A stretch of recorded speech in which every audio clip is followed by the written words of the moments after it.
Shalom, salam sejahtera dan salam dalam kasih Tuhan kita Yesus Kristus. Bapak, Ibu, dan saudara-saudari, kembali pada saat ini kita kembali dalam renungan harian Resot GKI Puruk Cahu, Jumat 4 Oktober 2023, bersama saya Pendeta Jumantri. Sebelum kita bersama membaca dan merenungkan firman Tuhan, kita satu dalam doa, mari kita berdoa. Ucapan syukur dan terima kasih kami naikkan dan haturkan kepadamu ya Tuhan, atas kebaikan dan kemurahan yang Tuhan senantiasa selalu tunjukkan bagi kami masing-masing pribadi. Ya Tuhan Yesus Kristus, pada saat ini kami akan mengawali hari kami dengan membaca dan merenungkan firman Tuhan. Biarlah kiranya karya firman-Mu itu memberikan kami kekuatan, pengertian, dan pengetahuan hingga kami dapat mengerti melakukan firman-Mu dan hidup kami selalu sesuai dengan apa yang Tuhan kehendaki. Berkatilah waktu-waktu yang selanjutnya dalam pertolongan Tuhan. Dalam nama Tuhan Yesus Kristus kami berdoa dan mengucap syukur. Amin. Yeremia pasalnya yang kedua ayat 23 sampai yang ke-37 di bawah judul Israel murtad kepada Tuhan. Demikian firman Tuhan. Bagaimanakah engkau berani berkata, "Aku tidak pernah menajiskan diriku, aku tidak pernah mengikuti para Baal. Lihatlah tingkah langkahmu di dalam lembah. Ketahuilah apa yang telah kau lakukan, hai unta betina yang ringan kaki, yang berlari-lari kian kemari, yang melepaskan diri lari ke padang gurun, karena ingin menghirup udara. Siapakah yang dapat menahan nafsunya untuk berjantan? Semua yang mencari dia tidak usah berlelah, mereka akan menemukannya dalam musim berjantan. Jagalah supaya kakimu jangan tak bersepatu dan supaya kerongkonganmu jangan haus. Tetapi engkau berkata, percuma saja, percuma. Sebab aku cinta kepada orang-orang asing, jadi aku mau mengikuti mereka. Seperti malunya pencuri apabila kedapatan, demikianlah malunya kaum Israel, yakni para rajanya, pemukanya, para imamnya dan nabinya, yang berkata kepada sepotong kayu, engkaulah Bapakku, dan kepada batu, engkaulah yang melahirkan aku. Sungguh mereka membelakangi aku dan tidak menghadapkan mukanya kepadaku. Tetapi pada waktu mereka ditimpa malapetaka, mereka berkata, bangkitlah menyelamatkan kami. Di manakah para allahmu yang kau buat untuk dirimu? Biarlah mereka bangkit, jika mereka dapat menyelamatkan engkau pada waktu malapetakamu. Sebab seperti banyaknya kotamu, demikian banyaknya para allahmu, hai Yehuda. Mengapakah kamu mau berbantah dengan aku? Kamu sekalian telah mendurhaka kepadaku, demikianlah firman Tuhan. Sia-sia aku telah memukuli anak-anakmu, hajaran tidaklah mereka terima. Pedangmu sendiri telah memakan habis para nabimu seperti singa muda yang memusnahkan. Keturunan apakah kamu ini? Perhatikanlah firman Tuhan. Sudahkah aku menjadi padang gurun bagi Israel, atau tanah yang gelap gulita? Maka mengapa umatku berkata, kami sudah bebas, kami tidak lagi mau datang kepadamu? Dapatkah seorang dara melupakan perhiasannya, atau seorang pengantin perempuan melupakan ikat pinggangnya? Tetapi umatku melupakan aku sejak waktu yang tidak terbilang lamanya. Alangkah baiknya engkau mengatur jalanmu untuk mencari percintaan, sebab itu juga engkau membiasakan segala jalanmu kepada kejahatan. Sampai-sampai pada bajumu terdapat darah orang-orang miskin yang tidak bersalah. Bukan waktu mereka membongkar untuk mencuri kau dapati mereka. Meskipun semuanya itu demikian, engkau berkata, aku tidak bersalah. Memang murkanya telah meninggalkan aku. Sesungguhnya aku akan membawa engkau ke pengadilan, oleh karena engkau berkata, aku tidak berdosa. Alangkah ringannya kau pandang untuk mengubah tingkah langkahmu. Juga karena Mesir engkau akan menjadi malu, seperti engkau telah menjadi malu karena Asyur. Dari sana pun engkau juga akan keluar dengan mengangkat tanganmu, sebab Tuhan telah menolak mereka yang telah kau percayai, dan engkau tidak akan berhasil dengan mereka. Yang berbahagia ialah mereka yang mendengarkan firman Allah dan yang memeliharanya. Amin. Saudara yang diberkati Tuhan, menurut Mazmur 14 ayat yang pertama, orang bebal menganggap Allah tidak ada.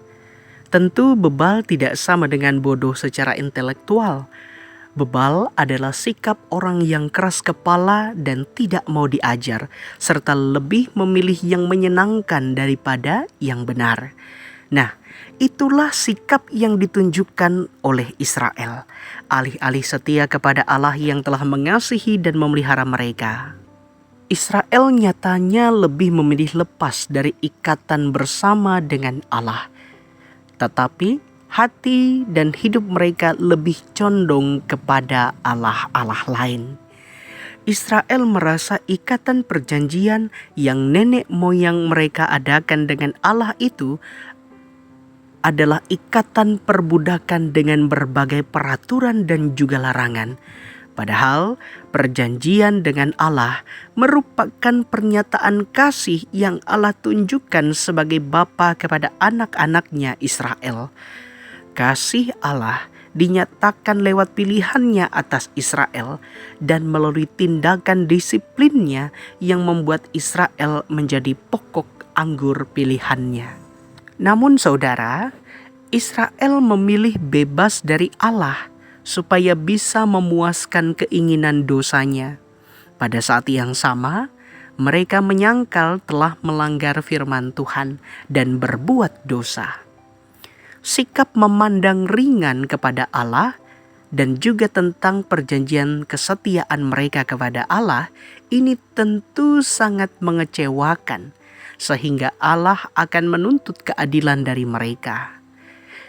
Sikap bebal yang sama juga kadang bisa kita tunjukkan ketika kita lebih memilih mengikuti keinginan daging kita daripada taat kepada Tuhan. Seringkali kompromi iman yang kita lakukan, misalnya dengan ikut-ikutan cara dunia dalam mengelola gereja, menjadikan ibadah gereja lebih menyerupai pertunjukan para selebritis, bahkan mengiming-imingi jemaat dengan hadiah, adalah bentuk-bentuk penyelewengan dari kemurnian ibadah kepada Tuhan. Saudara, hal itu patut kita cermati karena hal-hal yang seperti itu juga akan mendatangkan murka Allah dan dengan sendirinya tidak mendatangkan berkat untuk orang lain. Salah satu tokoh reformasi gereja, Yohanes Calvin, pernah berkata dalam karya tulisnya yakni Institutio, bahwa kebodohan terbesar manusia adalah menyangka dia bisa hidup menurut aturan diri sendiri di dalam dunia yang merupakan milik Allah. Sehingga apa yang ia dapat bukanlah kebahagiaan, melainkan penderitaan. Saudara, salah satu impian manusia sekarang ini adalah hidup bebas tanpa kekang, untuk melakukan apa saja yang disukai. Namun ilusi ini bukanlah hal yang baru. Kalau kita melihat apa yang ada dalam firman Tuhan yang kita baca tadi, pesan Tuhan melalui Yeremia begitu tajam mengecam pilihan umatnya yang liar, serta ingin hidup bebas, tidak diperbudak siapapun. Bagi mereka, beribadah hanya kepada Tuhan dirasakan sebagai belenggu. Bukankah di sekitar mereka ada banyak ilah lain yang tidak menuntut ketaatan tunggal? Mengapa mereka harus taat kepada Dia yang satu-satunya? Dan disinilah permasalahannya, saudara. Umat yang telah menyeleweng dari perjanjian dengan Tuhan masih berusaha membenarkan diri dan menyangkal kesalahannya. Memang tidak mudah untuk mengubah hidup manusia dan memperbaiki kesalahan. Tetapi lebih sulit lagi mengubah mereka yang tidak bersedia mengakui kesalahannya. Saudara, mari kita renungkan hal ini. Iman tanpa perbuatan, agama tanpa komitmen, kebebasan tanpa tanggung jawab. Itu merupakan ilusi yang diminati banyak umat beragama sekarang ini. Sekiranya iman tanpa kesetiaan dan ketaatan dimungkinkan, mungkin agama seperti inilah yang bakal dianut banyak orang. Itu berarti Tuhan direduksi menjadi berhala yang tunduk pada kemauan kita dan dikendalikan sesuai selera kita. Jadi kepada kita ditawarkan dua jenis perhambaan, yakni kepada berhala-berhala buatan kita yang melayani kepentingan dan selera kita, atau kepada Tuhan yang sungguh-sungguh memerdekakan kita untuk melayani Dia dengan penuh sukacita. Jadi saudara, pilihan mana yang kira-kira kita akan ambil saat hati kita dicondongkan kepada dua pilihan ini? Saya berharap kesetiaan dan ketekunan tentu tetap kita arahkan kepada Tuhan kita Yesus Kristus. Sehingga jangan kita membuat Tuhan sebagai hamba kita, tetapi baiklah kita memang sebagai hamba bagi Tuhan, bukan sebaliknya. Tuhan menolong, Tuhan memberkati kita. Amin. Mari kita berdoa.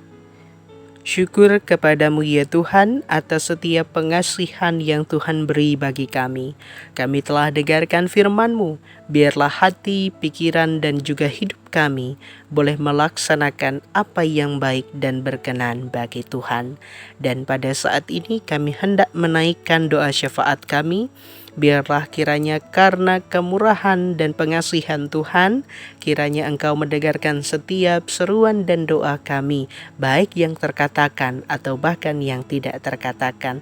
Terkhususnya kami berdoa bagi setiap kami pada saat ini. Biarlah kiranya Engkau memberkati kehidupan kami masing-masing pribadi dalam setiap pekerjaan, tugas dan tanggung jawab kami, atau bahkan keluarga kami dimanapun mereka berada. Orang-orang yang kami kasihi, Tuhan berkenan melindungi, menyertai, dan memberkati mereka. Apapun yang kami harapkan dan lakukan pada saat ini boleh berhasil dan menjadi sumber sukacita, berkat serta damai sejahtera yang kami nikmati oleh karena Tuhan. Ya Yesus Tuhan kami, biarlah kiranya kami dijauhkan dan diluputkan dari segala kemalangan, sakit, mara bahaya, kecelakaan, bahkan maut. Dan biarlah rancangan damai sejahtera dari Tuhanlah yang akan menguasai hati, pribadi, dan juga hidup kami masing-masing. Kami percaya rancangan Tuhan tentu yang terbaik. Pada saat ini pula Tuhan, kami berdoa secara khusus untuk jemaat-Mu yang ada di Jemaat GKI Efrata Wahyu di Rungpundu. Kasih Tuhan melindungi mereka, menjangkau dan melawat mereka, baik dari para pekerja-Mu Tuhan atau bahkan jemaat-Mu. Biarlah kemurahan-Mu nyata atas mereka, penyertaan-Mu boleh ada atas mereka, dan mereka dapat menjadi saksi Kristus dimanapun mereka berada. Dan itu akan membuat semakin banyak jiwa-jiwa yang dimenangkan karena nama Tuhan Yesus. Ya Tuhan, kami serahkan seantero kehidupan kami, dari suka atau bahkan duka, sehat dan sakit kami pertaruhkan dalam nama Tuhan Yesus Kristus. Dalam nama-Mu Tuhan, kami berdoa, memohon dan mengucap syukur. Bapa kami yang di sorga, dikuduskanlah nama-Mu, datanglah kerajaan-Mu, jadilah kehendak-Mu di bumi seperti di sorga. Berikanlah kami pada hari ini makanan kami yang secukupnya, dan ampunilah kami akan kesalahan kami, seperti kami juga mengampuni orang yang bersalah kepada kami. Dan janganlah membawa kami ke dalam pencobaan, tetapi lepaskanlah kami daripada yang jahat, karena Engkaulah yang empunya kerajaan dan kuasa dan kemuliaan sampai selama-lamanya. Amin. Salam sehat untuk kita semua. Tuhan Yesus memberkati. Shalom. Tuhan memberkati engkau dan melindungi engkau. Tuhan menyinari engkau dengan wajah-Nya dan memberi engkau kasih karunia. Tuhan menghadapkan wajah-Nya kepadamu dan memberi engkau damai sejahtera. Amin.